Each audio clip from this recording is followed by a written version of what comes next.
Dia, queridos. Mensagem do professor Vicente. Daniel, capítulo 2, verso 31 a 33.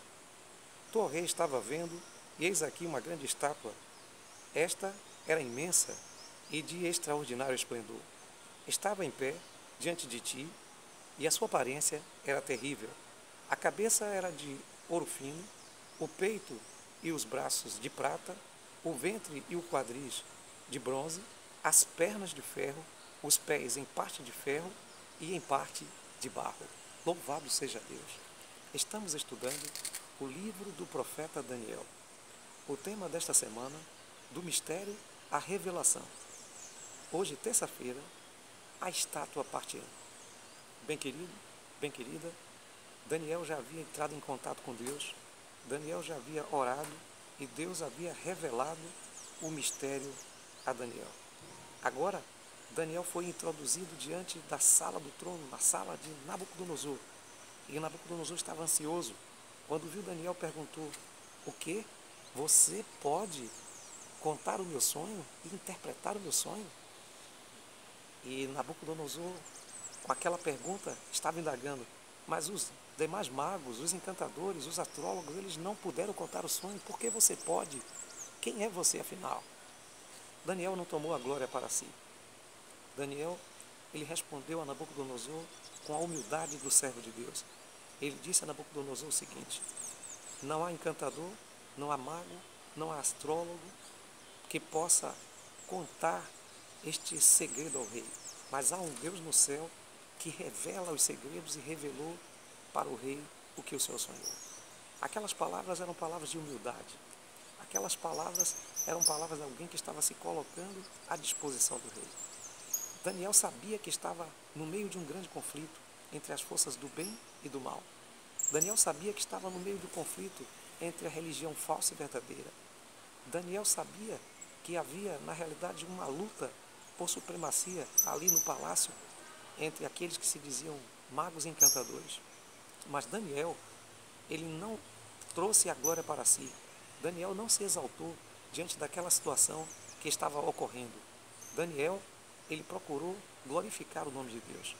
E agora Daniel simplesmente diz para o rei: olha, rei, o Senhor sonhou, foi com uma estátua.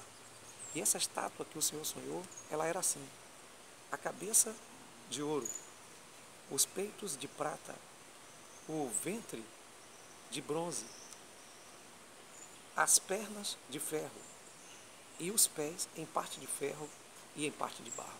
Foi isso, rei, que o Senhor sonhou. O rei ficou impressionado com aquela situação. Como Daniel sabia exatamente o que ele sonhou.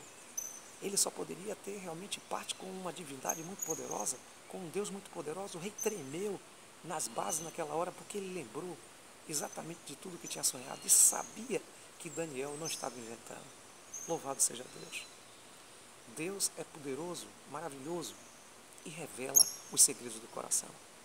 Muitas vezes nós perdemos de vista o quanto Deus é poderoso, o quanto Deus pode convergir a história, o quanto Deus pode ter o controle das coisas que acontecem neste mundo. Nabucodonosor, o grande rei da Babilônia, o grande potentado, agora estava ali inclinado, ouvindo as palavras de um servo de Deus, de um humilde servo de Deus que chegou até Babilônia como alguém que foi capturado, derrotado. Agora Daniel estava se apresentando diante do rei mais que vencedor. Mas Daniel não tomou a glória para si. Daniel glorificou o nome de Deus. Bem querido, bem querida, a postura de Daniel diante dessa situação deve ser a nossa postura. Muitas vezes estamos diante de alguém que sabemos que está trazendo uma religião falsa. Muitas vezes estamos diante de alguém que sabemos que está enganado, que não tem o conhecimento da verdade como ela deve ser, baseada na Bíblia e em Cristo Jesus. Entretanto, não podemos ser preconceituosos. Entretanto, não podemos ser pessoas prepotentes que quer passar por cima do outro com a sua religiosidade.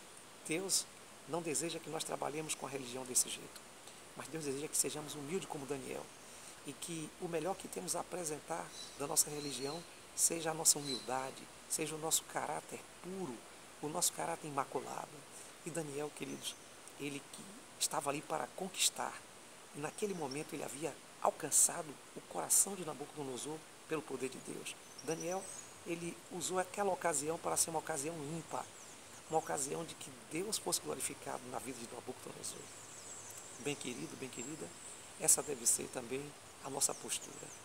Devemos ser como Daniel, devemos levar Jesus às pessoas, mas de modo em que elas não se sintam magoadas pela religião que elas têm, porque elas têm uma pequena luz e aquela luz é a luz que ela tem e ela está acostumada a viver dentro daquela realidade.